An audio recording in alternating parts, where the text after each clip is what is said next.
एक बार राजा कृष्णदेव राय अपने दरबारियों के साथ चर्चा कर रहे थे।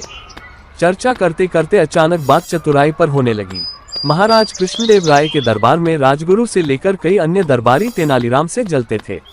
ऐसे में तेनालीराम को नीचा दिखाने के लिए एक मंत्री दरबार में बोल पड़ा कि महाराज, दरबार में एक से बढ़कर एक बुद्धिमान और चतुर लोग मौजूद हैं और अगर मौका दिया जाए तो हम सभी अपनी चतुराई आपके सामने पेश कर सकते हैं। किंतु महाराज कृष्णदेव ने हैरत में पड़ते हुए पूछा, किंतु क्या मंत्री जी?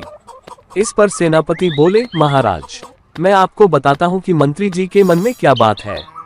दरअसल इस दरबार में तेनालीराम के अलावा किसी को भी अपनी चतुराई साबित करने का मौका नहीं दिया जाता है।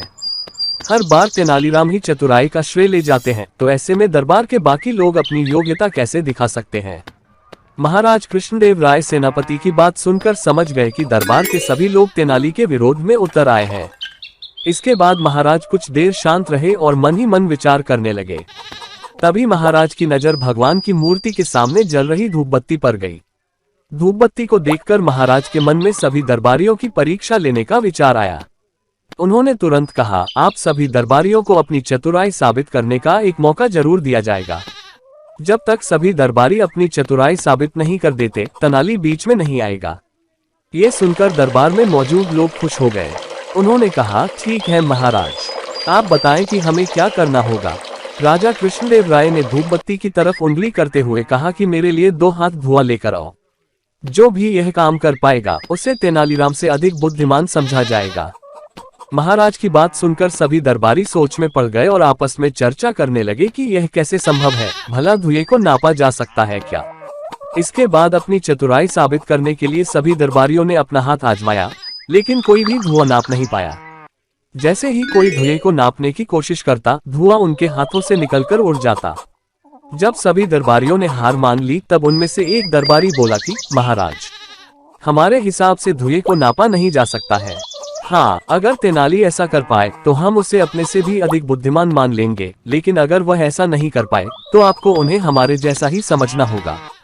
राजा मुस्कुराते हुए बोले, क्यों तेनालीराम, क्या तुम तैयार हो? इस पर तेनालीराम ने सिर झुकाते हुए कहा, महाराज, मैंने हमेशा आपके आदेश का पालन किया है, इस बार भी जरूर करूंगा। इसके बाद तेनालीराम ने एक सेवक को बुलाया और उसके कान में कुछ कहा।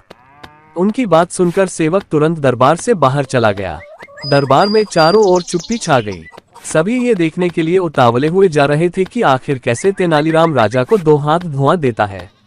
तभी सबकी नजर सेवक पर पड़ी, जो शीशे की बनी 2 हाथ लंबी नली लेकर दरबार में वापस आया था। तेनालीराम ने उस शीशे की नली का मुंह धूपबत्ती से निकलते धुएं पर लगा दिया। थोड़ी ही देर में शीशे की पूरी नली धुएं से भर गई और तेनाली ने जल्दी से नली के मुंह पर कपड़ा लगाकर उसे बंद कर दिया और उसे महाराज की तरफ करते हुए कहा, महाराज, ये लीजिए 2 हाथ धुआं। ये देख महाराज के चेहरे पर मुस्कान आ गई और उन्होंने तेनाली से नली लेकर दरबारियों की ओर देखा। सभी के सिर तेनालीराम की चतुराई देखकर शर्म से नीचे झुके हुए थे। वहां कुछ दरबारी तेनालीराम के पक्ष में भी थे। उन सब की आंखों में तेनालीराम के लिए सम्मान था। तेनालीराम की बुद्धिमानी और चतुराई देखकर राजा बोले, अब तो आप लोग ये समझ गए होंगे कि तेनालीराम की बराबरी करना संभव नहीं है। इसके जवाब में दरबारी कुछ भी बोल न सके और उन लोगों ने चुपचाप सिर झुका लिया।